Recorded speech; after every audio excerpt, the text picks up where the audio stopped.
This is AnimeCons TV. On this, our 25th episode, Elizabeth and Sketch share breaking news with guest announcements from PortConMaine. Our AnimeCons 9, Patrick and Elizabeth peek into the future. Elizabeth revisits a segment from our second episode, and I also teach you some ways that you should make sure you learn from your own mistakes as well as ours. And we dive into our virtual mailbag to see what viewers are saying.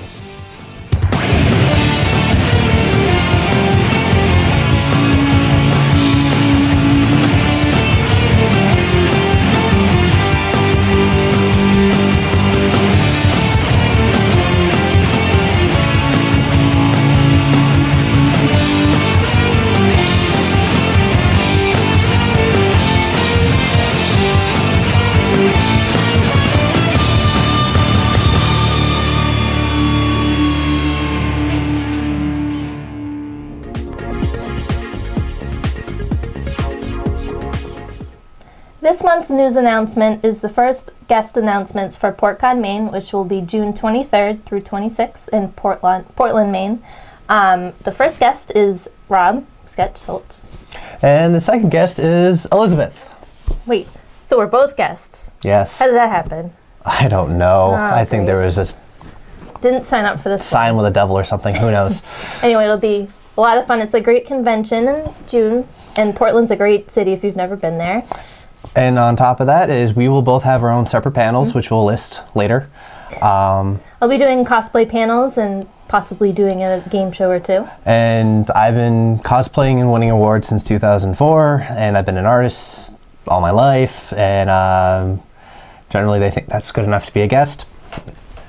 She has run everything in creation, so. Well, I guess. And I'm involved in the International Costumers Guild.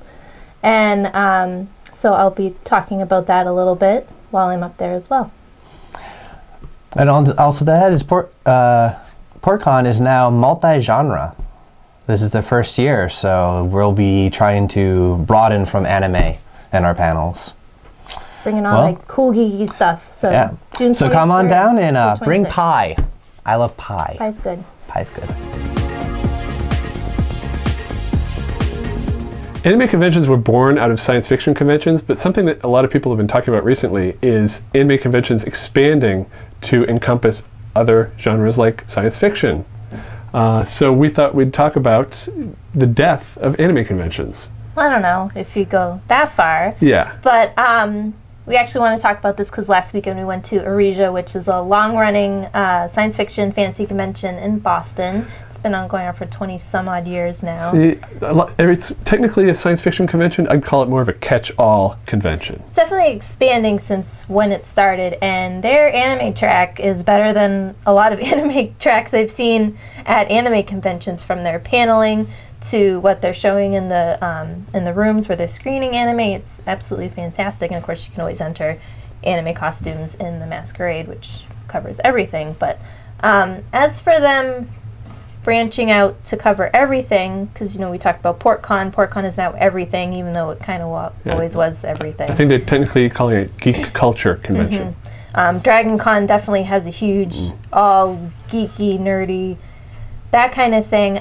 I think it's coming from anime fans learning about things outside of anime, learning about Doctor Who, and they're probably always Star Wars or Star Trek fans, Battlestar Galactica, Babylon 5, Mythbusters, anything that's, geeky, they're latching onto, and they want to dress up as those characters, and does that fit in an anime convention, and what do they do? And something else that we've been seeing is a lot of people saying, oh, well, the crowds at the anime conventions are really young, and I feel out of place.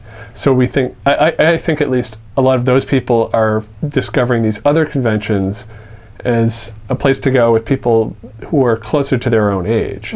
For example, Aresia has a lot of people 30, 40 and older, whereas other anime conventions in the area, it's typically high school or younger.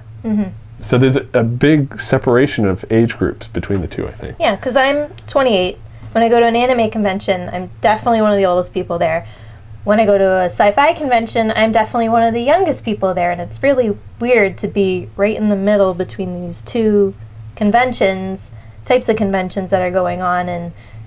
But this past Arija was the youngest that they've ever had, meaning they had some of the youngest attendees that they've ever had. They had more younger attendees, and they really like to see that because they don't want to see the sci-fi conventions die, which was actually a problem too, because that fandom is getting older, and they need to bring in the younger crowds, which tend to go to anime conventions. Yeah, and I don't think the anime conventions are going anywhere anytime soon. Anime is still very popular. I mean, the companies aren't doing well, but people are getting their anime through other means, streaming online or whatever. I think the big anime conventions are always going to stick around. Anime Expo, Otakon, Anime Central, A-Kon, Anime Boston, SakuraCon. I think those will probably always stay anime because of the influence from the industry. They help get the voice actors there, new titles there, they make announcements there, they do events there. So I think those will stay anime, but smaller conventions will tend to go... Yeah, a lot of the new conventions we see submitted to the site are multi-genre. They'll have anime and video games, or anime and role-playing games, and card games, or anime, sci-fi, comic, some combination. But if you like science fiction, if you like, especially literary science fiction, there are conventions that have been around for a long time. 30 years or more. I mean, and there's WorldCon that goes on every year in a different location. It's in Reno this year, so if you're near Reno, you should probably check it out. Yeah, that's been going on since like the 1700s or something. I don't think it's that long. But yeah, that's definitely one convention I really want to check out eventually as I broaden my horizons to more science fiction and fantasy things. But if you're an anime fan and you're interested in other genres, if you're a fan of Doctor Who or Star Trek, Star Wars, by all means check out another convention and see how it is.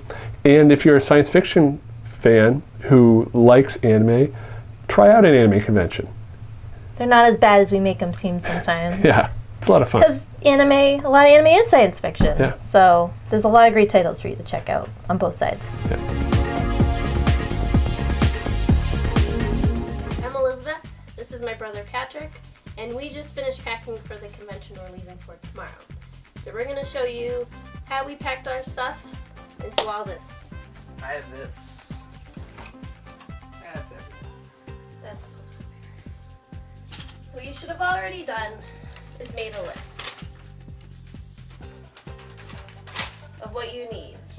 Since I cosplay, what I did is I detailed a list of everything I need for cosplay, for my costumes, all the toiletries I need, and all the clothes I need. Yeah, so when I went to Arija last weekend, I didn't follow my own advice, and I forgot stuff, which is not cool, to various different degrees. Say this was my list, and follow my list. I forgot pajamas. Luckily someone had some I could borrow. I forgot my toothpaste. I got some from the hotel. They give you toothpaste for free. Oh no, I forgot my toothbrush. They give me a toothbrush for free. I also forgot contact solution. You can buy a jar, bottle this big at Walmart for like $5 contact solution. I had to pay the hotel $10 for one of those little mini travel size ones. Yeah, that's not okay. So that's why you want to remember you bring everything, because there was no convenience store nearby for me to even buy contact solution. Then you also have to make a list of your costume pieces, what you need for all your costumes. I didn't do that either. But when I went to pack my boots for my new costume that I was wearing in the masquerade, my knee-high black boots, I pull them out of my garment bag as I'm getting ready for the masquerade. I pull out one black one and one brown one of a pair I own pretty much the identical pair to. Luckily I had a pair of boots that kind of worked for it, and I made it work, as Tim Gunn says. So that's why it's important to make a list and stick to it. People forget chargers all the time for their phones, and you don't want your phone dying at a convention. So make a list so you don't forget things and freak out like I did. So one of the other things that I've learned over the years of going to conventions is if you're going to a convention for the first time, or even if you've been there a couple years, research the area. One of the things I've become a big fan of doing at conventions is staying at something like a Residence Inn or extended stay, where you have a small suite and you get a little kitchenette, a little more room to move around, and can fit more people in the room, and you have a little area for, you know, setting some food up, and so that way you don't have to eat out all the time, and, you know, can save a little bit of money by, you know, making sandwiches, or if you even have extra time, something a little bit more complex. That was a great idea I had at Otakon one year. The problem was I didn't realize that there aren't really any supermarkets in the Inner Harbor in Baltimore. So yeah, we had this a lot of room, and we didn't have much food to fill it. We ended up going to a convenience store and paying way too much for spaghetti sauce and noodles that we, at a grocery store, we probably would have paid easily half, if not even less, the price we paid by going to a random convenience store. So definitely look up the convention area when you're planning on staying in the convention. You can learn things like where the convenience store, where places are to eat. Google Maps is another great tool. So yeah, learn about the area and you'll be a lot more prepared for the convention.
This month's mailbag comes from Junior Parker. Junior writes, "Can you please another convention to Knoxville, Tennessee? They are awesome, but we can't travel to Nashville. Please, please, please, please, please, please. I'm already making my costume in the next one if we are lucky in Knoxville."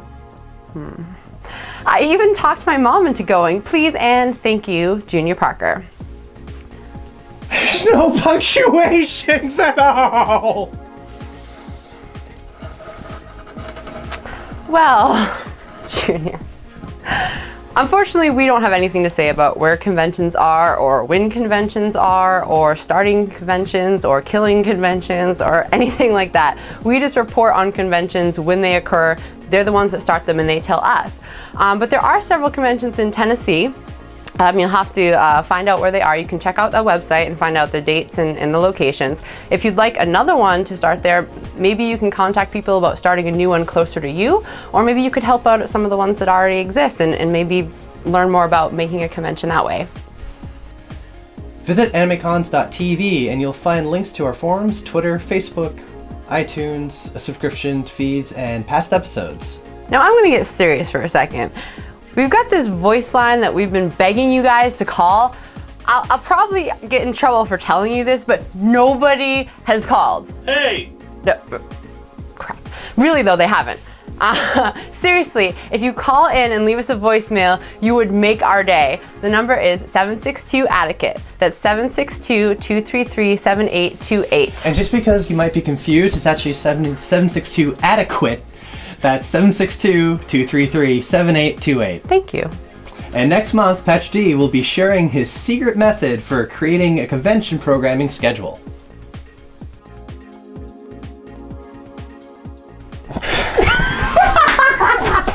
There's no script, I'm not used to this. So PortConMaine this June in Portland, Maine. Come see us as guests. I'm sure they'll get some better ones. So one trend a lot of people have been talking about is anime conventions, the screen just went blank.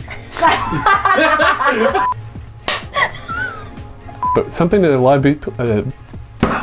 So if this were to... if I need to start over. This month's mailbag comes from Doug.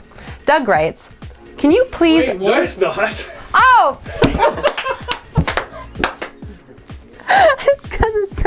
You see, Doug was originally supposed to do this one, but now you're doing it.